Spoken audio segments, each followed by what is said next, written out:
Amazing, amazing, amazing, amazing, my beautiful viewer. Karibu sana and happy 2025. May this year be a prosperous year to you and your family. Everything that you touch on, may it succeed in the name of God, for the glory of God.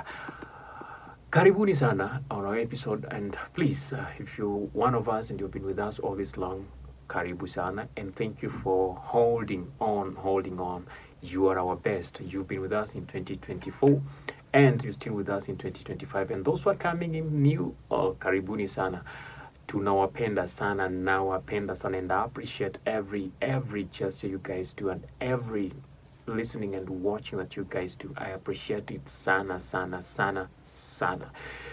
Now, updates on what is happening within the country and the political realm, spiritual realm, church realm, and all that. And today we on this, there was some highlight news in 2024 to tukielekea kuisha. And the highlight news were on what we'll call the OCCRP and our Kenyan President William Ruto. And people talking and talking and talking on much of that. And I thought it wise to try to enlighten you guys on what OCCRP means and when it was formed and all about it, so that you guys will understand the position at which things are happening in this country. And what is OCCRP? So, and who formed it? Why? And where are the headquarters? And what do they do? How do they do it? And how did it come to that level that Ruth is mentioned? That's number 2 among the list that they produced in 2024. So OCCP is simply the Organized Crime and Corruption Reporting Project, OCCRP.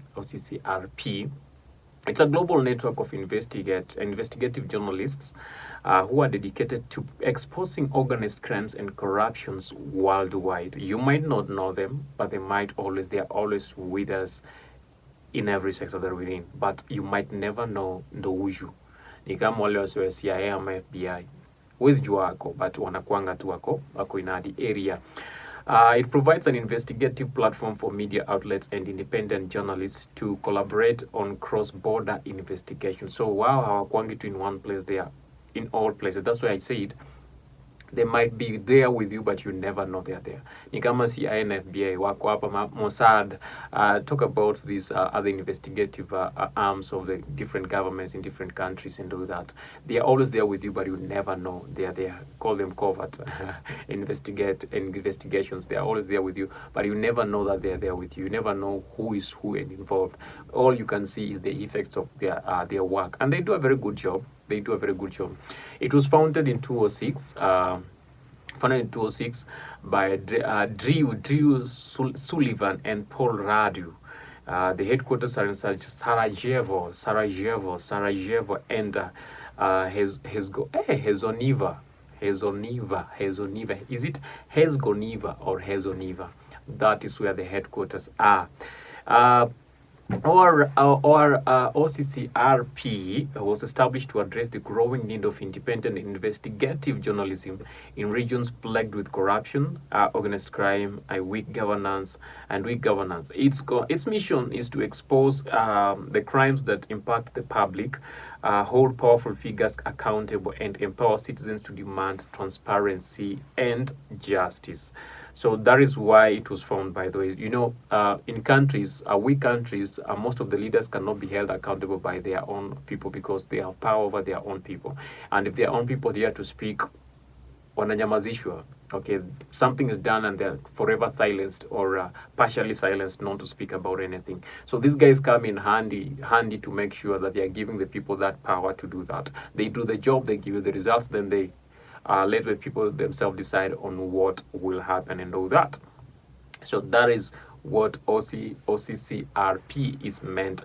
And why was it formed? Number one, it was formed because of to try to settle the cross-border crime. Organized crime and corruption often transcends national borders, making it difficult for journalists working in isolation to fully investigate and expose them.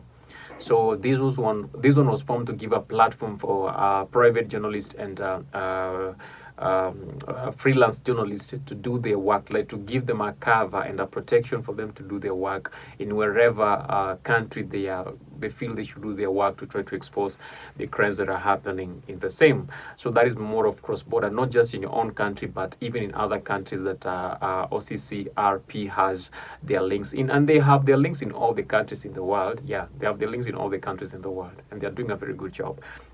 Number two, lack of resources. Many of journalists never had the resources or don't have the resources, or most of the media outlets don't have the resources that are needed, especially in developing post-conflict regions. Lack of financial and technical resources to conduct deep investigations. So that is why OCCRP came in to try to provide the needed resources. As I mentioned earlier, the protection, the resources, the funds to do this job might not be well established or well funded by some media outlets and freelance journalists and all that. So these guys come in to try to offer you that platform. And then we've had most of journalists who are exposing given governmental secrets from different countries being threatened, and some of them are go missing and you'll never see them again, or some of them are even completely unalived, so you'll never hear about wherever they were looking into. And now OCCRP offers a collaborative and safe environment for investigative journalists working under threat and censorship. Like, sometimes you do, I think it's been happening on TikTok. Not really on TikTok it happens, but it's happening on Facebook and all other social media platforms, and even YouTube. They sometimes censor the information that you give because they don't want people to get that. That is because maybe given people who are so influential and involved in that scandal. So the best thing to do is to make sure that no one ever gets to hear that information. If they don't censor that information on social media or other media outlets, what they will do is they will just cut you off, and you'll never ever give that results of the investigation that you've been working on for all those years, fully dedicating your time and your life on the same. So OCCRP comes in to tell you, hey, you guys, we have a platform for you that you guys can freely do your job, and we'll protect you, we'll give you a cover, and you'll protect you against any harm or any threat. And if your information you're giving is legible, we will make sure that it's outside there, people can get to know what is happening on the same. So someone will ask, and what are some of the activities that OCCRP are involved in? I think from what you've just talked about, you might guess some of the activities that these guys are involved in. But for your information, I'm here to inform you. Informative, the informer, Alan the informer. How can you know unless Alan explains to you? So I'm here to inform this and let you understand more on the same. So the key activity that they do, one is investigation. So OCCRP specializes in projects that expose complex global issues such as money laundering, tax evasion, human trafficking, and kleptocracy.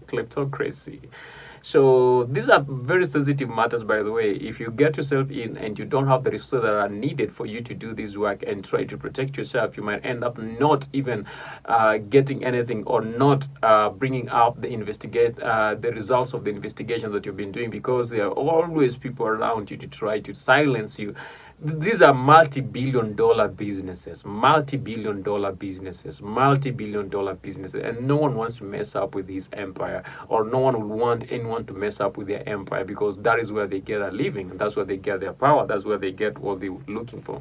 So OCCRP comes in and tells you, hey, look, guy, hey, brother, hey, sister, we got what you really need for you to do this, and we got a cover for you. No one will ever know who brought this information out and how. It will be so much anonymous but factual. So that is what they specialize in. Then collaboration. They collaborate. It partners with local journalists and media outlets, leveraging on expertise and resource across borders. So that's why we say that you will never know who is who and who is doing that work. You never know. You will never know unless the guys come out and say, ni sisi tulifanya hivi na hivi na hivi, but you'll never ever know who is involved. Yeah, you never know. You will never know. Hata mutafute. unless this guy comes in to expose those names of the people involved who they are partnered with to do that work. And then in matters to do with technology, we're living in an environment that is so much technological. So some of the things cannot be done unless something happens in terms of technology, and that is where OCCRP comes in to develop tools to help journalists analyze large databases and track illicit financial flows. I told you this one. When these people are doing this business, they create complex highways, very complex and very well protected highways to make sure that no one gets to understand what's happening. And if you try to get in, it's well protected that you cannot understand. And the only way to counter this is to create another super highway that is more complicated, that it can invade your territory and evade without knowing that they are there. It's like the work of the SEALs, yeah, the Mossad. They will come in, they will do their job, finish their job, and leave. And no one will ever know that they are there. No one will ever know that they are there. They were there, but you can feel the effects of them being there. You will run, but you'll never run forever. That is the motto of the Mossad. You run, but you never run forever.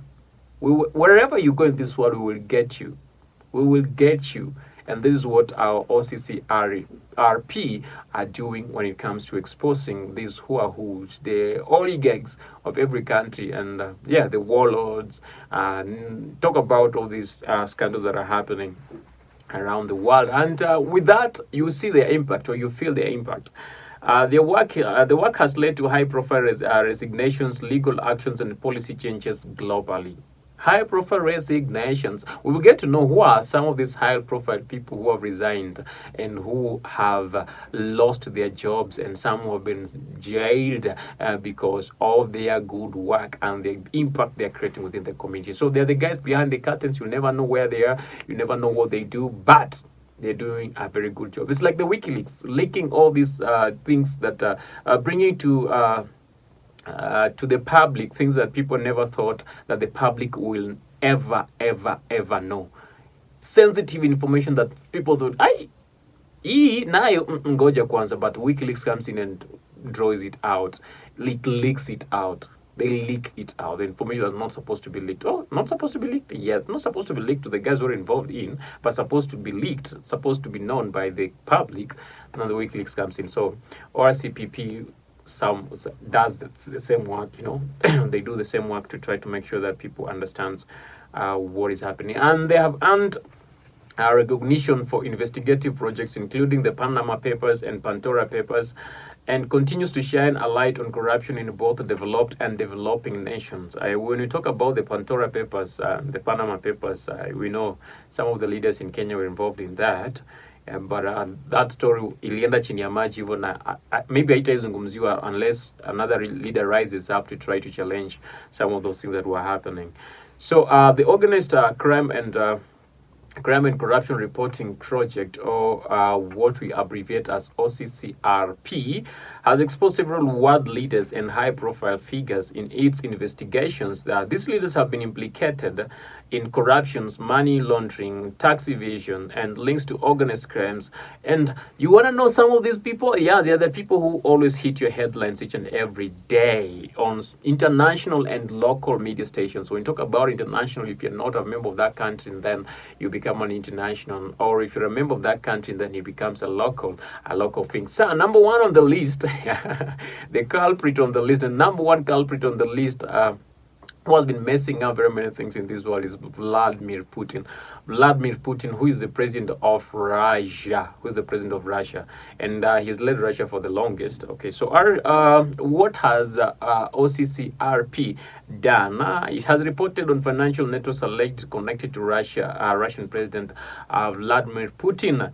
And the investigations such as the Pandora Papers and the Panama Papers uncovered offshore accounts and secret dealings linked to individuals in Putin's inner circle, including close friends and relatives. You remember when when Putin invaded Ukraine, US put a lot of sanctions on some of the people who are thought to be closer to Vladimir Putin, and they were called the oligarchs, the Russian oligarchs. Most of the things that they own, the super yachts, those billionaires, and it went even to the soccer. The owner of Chelsea, who was also involved in the same, or was named among the same people. So all those things that they have, or accounts being freezed, and yes, and it happened. So these guys have done a very good job. I told you they're always there, and you never know that they're there. As much as some people will say what these people are saying is not true, yes, it doesn't mean that they're doing a good work. They're doing a good work. It's just because the culprits cannot, or the alleged culprits cannot accept that that is what is happening. Because if they do that, then they'll be uncovering their circles, or their circles of influence, and they might not ever get whatever money they're making. It's all about money. Where, yeah, the love of money is the root of all evil in this world. The love of man is the root of all evil. The super love of man is the root of all evil. But is there anyone who doesn't love money? Is there anyone who doesn't love money? We all love money, one or the other. But when you love that money so much that you're ready to do crazy things, sinful things for you to get that money, it brings in a lot of evil. So, number 2 on the list is Ilham Aliyev. That is an Azerbaijan president, and his family were implicated in the Azerbaijan laundromat, a massive money laundering operation.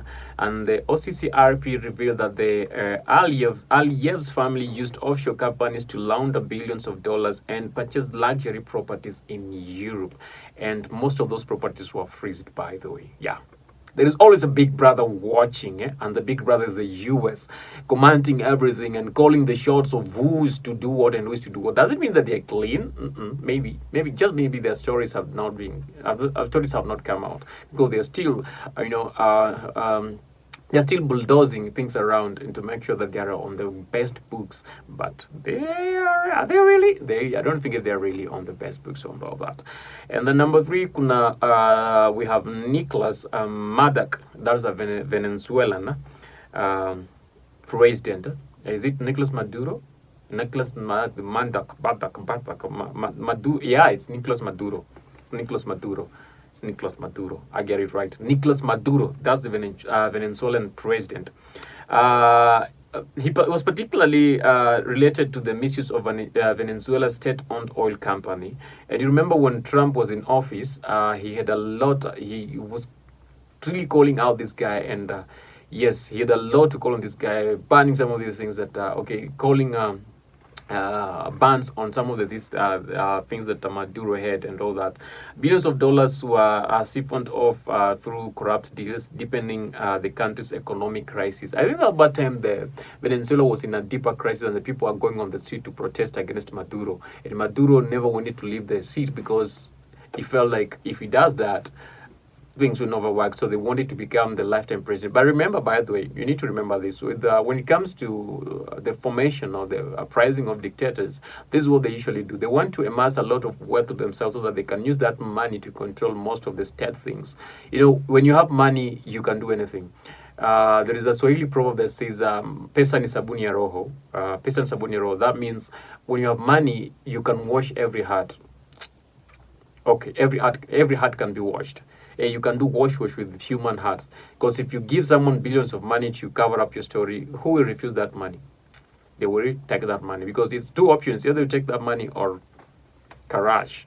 Everything ends with you. So people rather take that money to cover up some of these stories. So if you see someone is trying to amass a lot of money for themselves, it's at the expense of the people that they are working for. That means that they want to grow up in a way that they can dictate everything around these people. Like, they can use money to literally buy their freedom. They can use money to literally buy their freedom. Irregardless, wherever they go, they will use money to buy their freedom. If you take them to court, they got money to bail themselves out and buy the judges and make the judges, to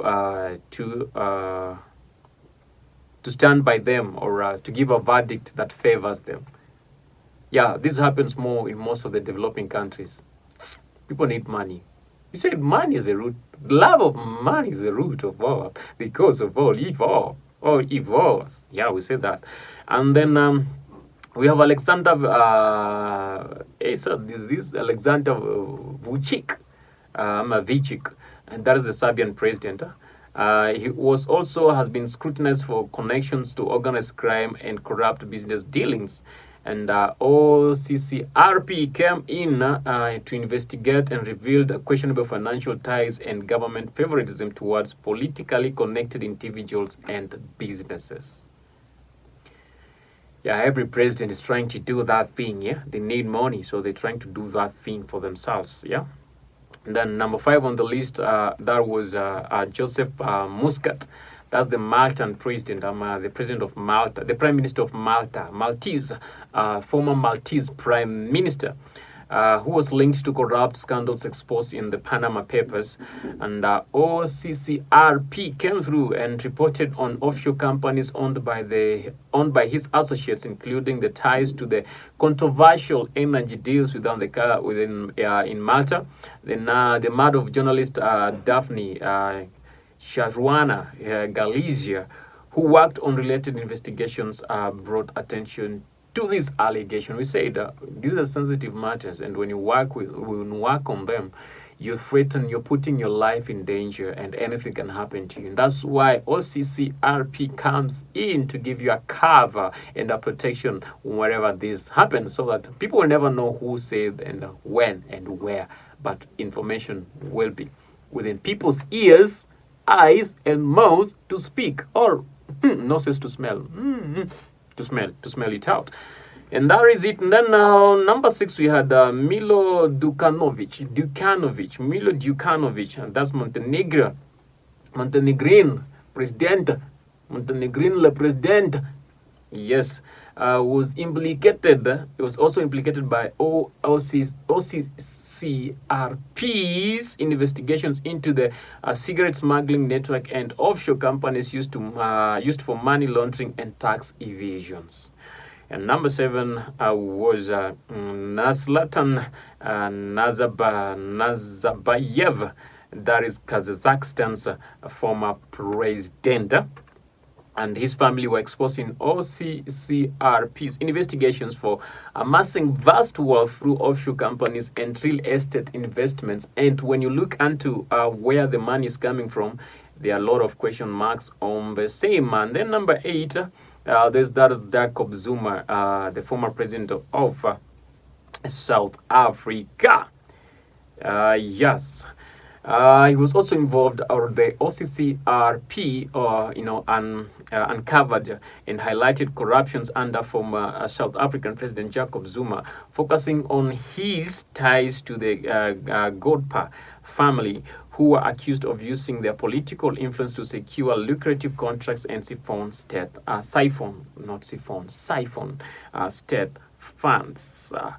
And on number 9 list, on this list, we have number 9, but when we check on the 2024 list that was released, it will be number 1.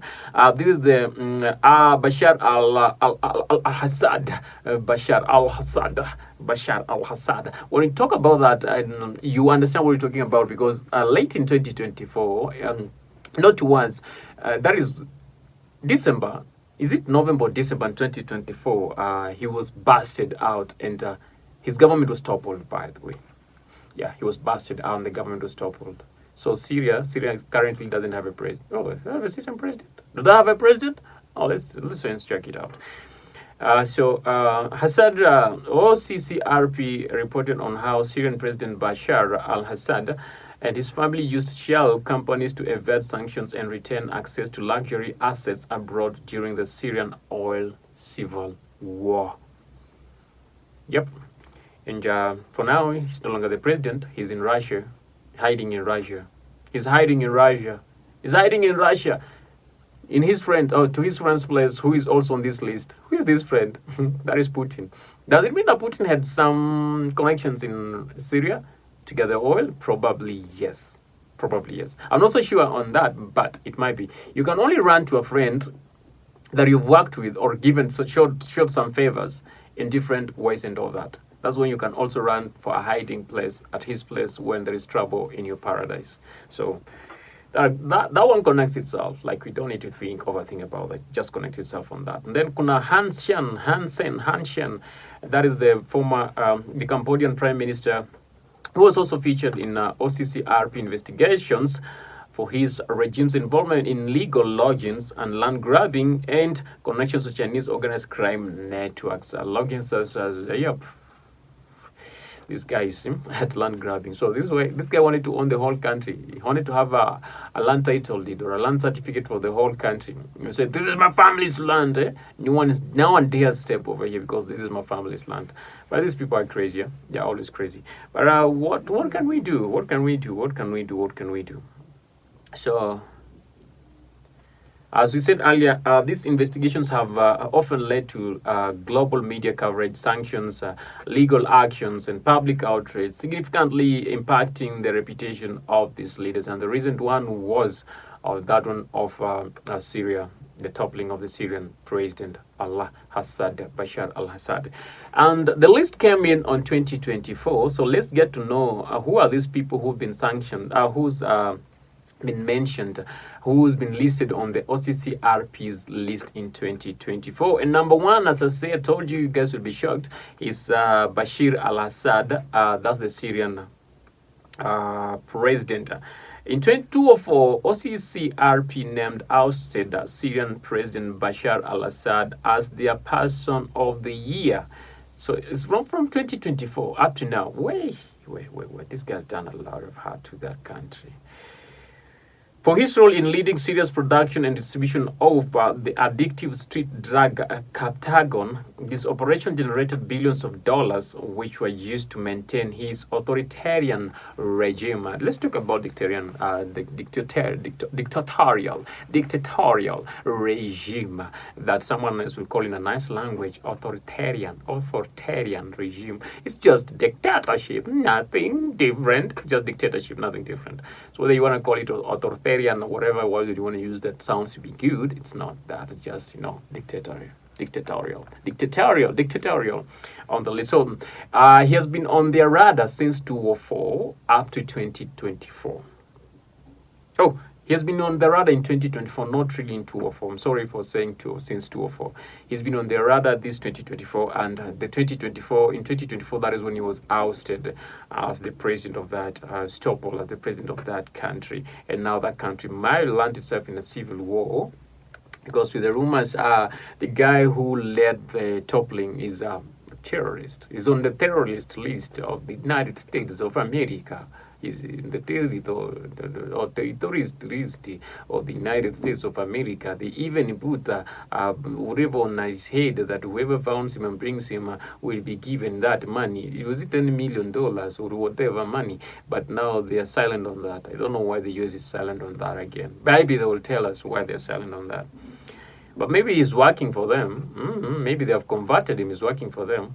And number two on the list is William Ruto. That's the Kenyan president. The Kenyan president William Ruto was ranked as the second most corrupt leader globally. Second most corrupt leader globally. Not just nationally, but globally.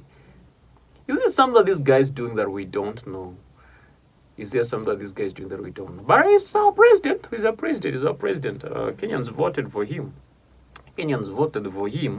Is our president. So the Kenyan president William Ruto has been ranked as the second most corrupt leader globally by OCCRP in 2024, following Bar Assad. Okay, next to Bar Assad is the Kenyan president William Samoei Ruto. And according to OCCRP, Ruto received the public nomination in the organization's history. And they said more than over 40,000 people are involved into this who gave this vote. So where is Kenya headed to under his leadership? Are we able to see the worst? But he denied this. And these are not good news to any sitting president, by the way. They are not any good news to any sitting president, especially being number two to an ousted president. Like, this one has been ousted, then you're coming in as number two on that list. They're not good news. It's not good news.